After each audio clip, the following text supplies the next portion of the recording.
Good evening and salutations, my GH fans. I was seriously about to say days. Um, let's get into the Nina and Jack scenes because here's the thing. Jack said some comments about Sunny as far as how it's a lot less, there's a lot less crime going on in Port Charles because Sunny isn't there and he's a magnet for danger, this, that, and the third, and Jocelyn can sit there and be safe or, you know, she doesn't have to sit there and worry about the mob violence and stuff like that. Here's the thing, Jax, and this is something that I don't seem, it seems like it doesn't track a lot. Let me try to explain this. Now, from what I understand about GH and Sunny and his territory and everything like that, the way that this whole thing is set up is that if Sunny wasn't there, there would be somebody else there because of the way I guess like the harbor and everything like that is set up. Like Sunny controls a certain territory where it has access points to like different, I don't know, harbors or something like that. Something where it's like it's a key access to like a lot of different shipments that comes in and goes and stuff like that. And from what I understand, Sunny has a no drug policy. You know, he moves a lot of different stuff, but when it comes to his drugs, that's his thing. That's his no no. And you know, from what I understand, Port Charles is always gonna have some sort of mob person there, whatever. And Sonny has always been a lesser of two evils, which is why usually the cops and a lot of different type of people are generally, it's like, oh, listen, we get that you're bad, but I'd rather have you here than somebody else. And it's not just because he's, you know, donates to charity and the hospital and everything like that, but he's the best of a bad situation. So when Jax comes out of his mouth talk about how crime is down and everything like that, I was like, you do realize that you have Cyrus, which is a hell of a lot worse than Sonny. So I don't understand how he's been on the show for so long. He's a smart person. He sees how poor Charles operates. But for him to sit there and say, "Oh well, Sonny's not here, so it's a lot better," it's like, bro, that's called a retrieval. Okay, that just means that Cyrus isn't doing anything yet. But okay, sure. Um, Now with that being said, every time he talks about that, Nina feels more and more justified towards why she's doing what she's doing. Now in the beginning, Jax was like, well, it's funny because I could have. He woke up and he said Sunny, and then along the lines he was like, I thought I saw Sunny or whatever a couple of times, and sitting there thinking, so I guess today is gonna be the day that has some cake. Seems kind of early, but okay, sure. By the way, I do actually have cake on deck. But I do have a little something fun set up for that day. Um, But yeah, they talk about that, and I'm surprised once again Jackson bring up the fact that Nina could sit there and spend more time with Wiley, which is odd because he's been there, he's been talking to Nina a couple of times, and you would think that he would actually bring that up, but nope, he didn't. Now, at some point, um, Sonny and Phyllis are waiting outside. They're waiting to go in, and they're about to go in, or at least Phyllis is about to go in. So I'm just wondering what is going to end up happening. Guess we'll just wait and see. Now, I'm not gonna lie. Dante seemed like he was not really needed in this episode. Let me try to explain that. So once again, Olivia is being overbearing towards Brooklyn. She's disappointed at the fact that Brooklyn is using his child as a bargaining chip. Um, Now they were going back and forth, back and forth. Now Dante did say something that was kind of interesting. Dante was like, listen, she's trying to make the best out of a bad situation, given what she has, knowing who Valentine is. It's not that far off from what you did with Sonny. Now, when he said that, I was like, whoa, about to get into something. Okay. It comes back to the scene and it goes nowhere. And I'm sitting there thinking, I'm surprised that Olivia didn't really kind of like chastise Dante for her decisions that she made.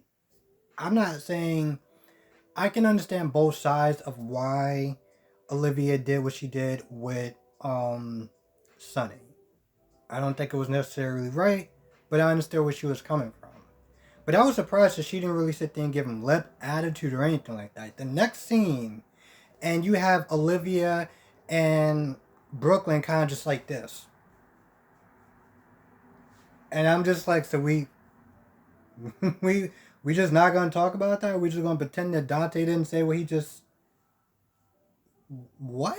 Like I'm partly confused. Like I feel maybe it's just me. I feel like there was supposed to be a discussion about that. Or it was supposed to be an argument. Or something. But it really wasn't. And before that pretty much so Olivia overheard what Maxi was saying. But the whole time she's sitting there telling Dante, hey, listen, you need to reach out to her. You and her, some along the lines of, they're in similar situations. I'm not really too sure how. But the point is she wanted Dante to reach out to Maxi. You can help, yada, yada, yada. Just going on and on and on. And my whole time I was just like, so why can't you not actually talk to Maxi? Like, why do you want Dante to sit there and help Maxi? I'm not saying that he shouldn't, but like, you're putting this all on Dante when you can help her out also. Like, I feel like their positions are so similar in a way as far as dangerous men and stuff like that, that you would kind of seem more suitable towards this discussion than Dante would. But okay, all right, sure. So yeah, they talked about that, and then a whole other scene with Olivia, Dante, and Brooklyn. Now earlier, Brooklyn wasn't there. Brooklyn, her plan is so much of a mess that I'm just wondering, was this the original idea? Because she's not there calling up Granny, which was probably Tracy, or less. She has more grandmothers that I don't know about. But she's calling up Tracy, and she's all like, "Oh well, I need a favor. I need a baby. It's Amsterdam. I'm pretty sure you can get one off the black market." What the? You can get one off the black market, or something along the lines that she said, and I was just like, so obviously, Granny, whoever that was, hung up on her. Now, at this point, she calls up some grandfather or whatever, which she apparently he couldn't hear because she kept saying like, I need help with this, I need help with something, yada yada yada, I need help. Funny how this grandfather, however old he was, couldn't hear her, but yet he knew what Bitcoin was. Okay, sure, whatever. So there's a whole joke scene, I guess, where she keeps saying help, and also by the way, Tracy knows about or Granny knows about Brooklyn's little plan because she kept saying like, I can't sit there and wear this harness or whatever forever. So yeah, I wonder if Tracy or the actress who's playing her, Janice, someone with a J, is ever gonna come back. Guess we'll find out. What else we got? Now, once again, Sonny gets into it. Well, first of all, Sonny's sitting there talking to Lenny, and Lenny just thanking him for his heroics and everything like that, and asking about Nina, like, like as far as like, because both of them did heroic things. So, Lenny was like, so, how would you feel if she chose Jax or whatever? I'm just surprised that saying the name Jax a couple of times didn't trigger anything, but whatever. So anyway, I think Lenny leaves. Yeah, Lenny leaves. And once again, Sonny. And it's funny too because, Sonny was like, it's kind of weird. Like, why would they just sit there and hit a place like that? So it's a little charity thing. It's like, it's practically peanuts, as far as like trying to take money. Like, why would they do that? So they get into it. So at some point, Sonny gets into it with Elijah. And Sonny's like, so it's amazing that these people with guns came like right after you left. Like you left and then these people just came there. Crazy, right? So at this point, Elijah's had enough. Elijah had enough. And so they go back into it, back and forth into it. And I don't know, I guess at some point Sonny leaves. Now Elijah comes up to Lenny and Elijah brings up some points. Elijah's like, listen, you don't know anything about Sonny. And it's crazy because the minute he came into town, all this vandalism and your place getting hit a couple of times, and now this whole charity thing happening, kind of crazy. But this guy doesn't know who he is, yet he knows how to play cards or whatever, and he knows how to handle himself. But he doesn't know his memory. He doesn't have no memory. Weird, right? And so Lenny's just like, at first Lenny's defending him. But then when you add up all that, Lenny's like, yeah, that's kind of crazy. Now, as viewers, we can kind of look at it and be like, yeah, okay, Elijah. But, if, I don't know, if you were new and you're just watching it today, if you were just watching it today, you heard all that information, you don't know the players or anything like that, I can understand why Lenny would, well, why Elijah would be able to convince Lenny that Sonny had a lot to do with all the stuff that's been going on in town. And, the fact that his memory loss could just be a cover. So I guess we'll just wait and see. Anna comes over to Maxi's place. Because Maxi's on the phone with Peter, which Peter's being a creep, by the way. I don't understand. Like,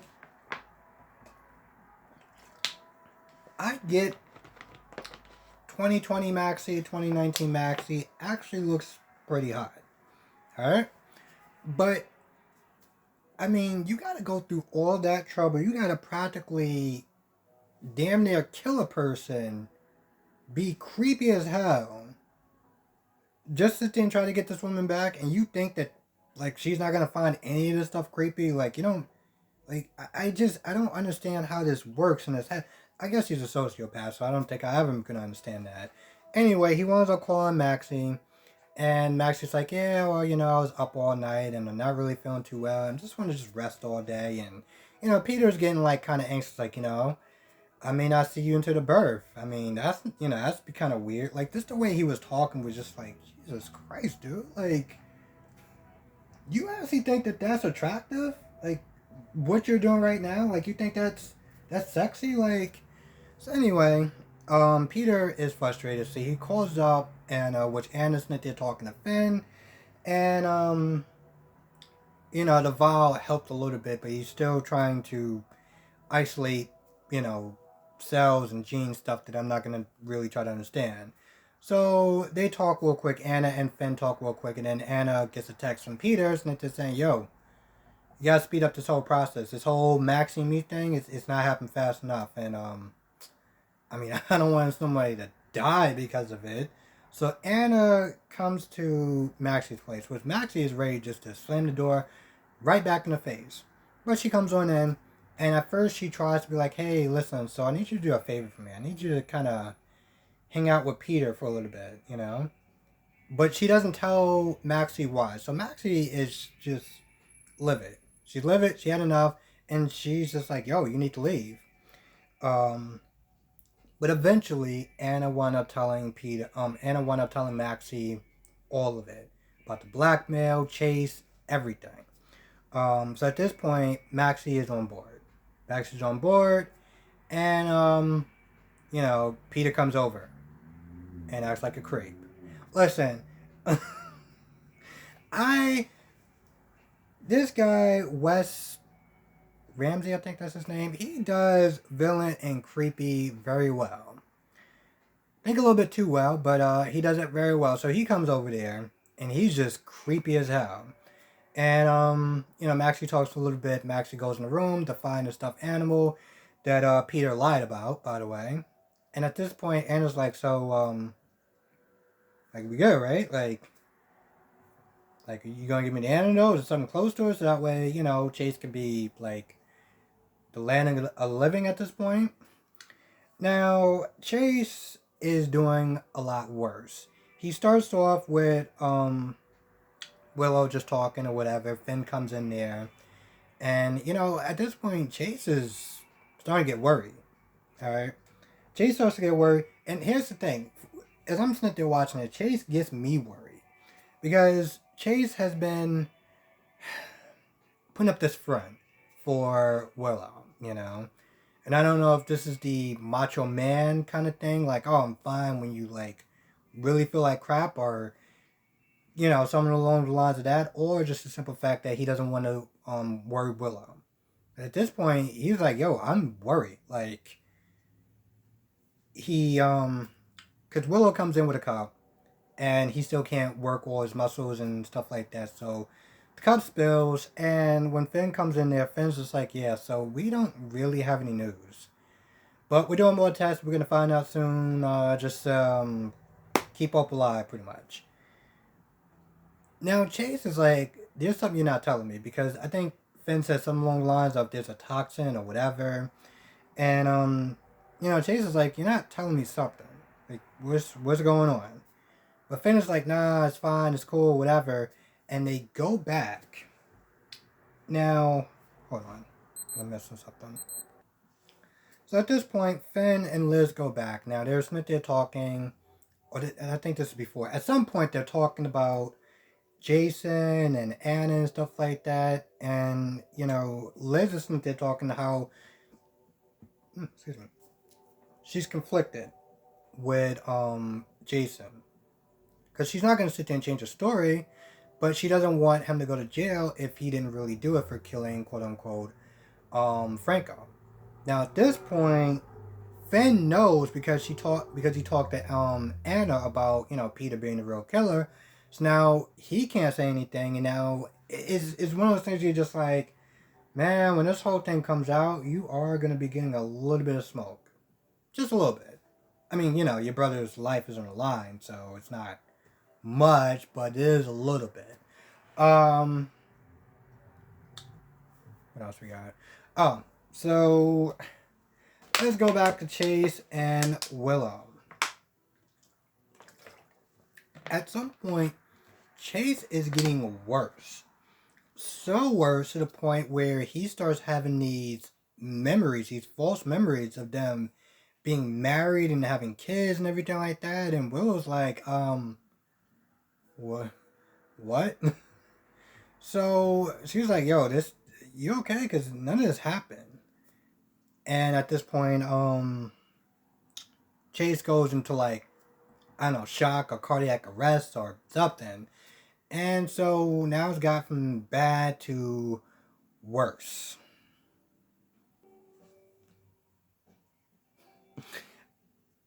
I don't know why, but I feel like I'm missing something. I feel like that's it because I'm at the, about 19-minute mark. But I don't know what else I missed. I don't know what else I missed. I'm not gonna lie. I don't think this episode was really great. It wasn't terrible. Um, Now I've been complaining off and on about the whole Sunnyside story thing, but I feel like it's starting to go somewhere. Like it is getting interesting. I mean, yes, I do want it to go back to the status quo eventually, but it is getting pretty interesting, and I don't know where they're gonna go with this whole story because there's a lot of holes in Sunny's story, and now, even Lenny is like, yeah, this is kind of weird. I mean, this guy knows how to play poker, he knows how to fight. All this crime started happening when he got here, but yet he quote unquote doesn't remember who he is. So I don't know. Only other thing I was sitting there thinking about randomly is that Hayden has been gone for like how long now? And this is one of those things where it's like I know this has nothing to do with whatever, but I kind of wanted to talk about it because does anyone even remember Hayden Barnes? Like, does anyone? And not only, also because Cameron Madison's come back on, but I'm just like, she's been going for quite a while. And actually, tell you the truth, I almost forgot why she was going. I think it had something to do with Nicholas and some men coming after Hayden, but that was a while ago. So, like, what are they doing with that story? I feel like sometimes they start something and they stop between that and the whole Holly thing. It's just like, what the hell? Anyway, that had nothing to do with this episode. It's just kind of something I want to gripe about. So thank you for listening to me rant. I feel like I'm missing something, but I can't think of what it is. So with that being said, if I missed anything, please write it down in the comment section below. Let me know what your thoughts are about the, well, quote unquote stuff I said before about, Sunny and the power vacuum and everything like that and what Jax had to say. And I don't know, for me, I felt like Jax was just kind of off base. Like, I mean, think about it. You having Cyrus pretty much run amok. You're cool with that? Like, but you want to. Anyway, let me know what your thoughts are about that. And, thank you for watching. Be safe. I will catch you in the next video.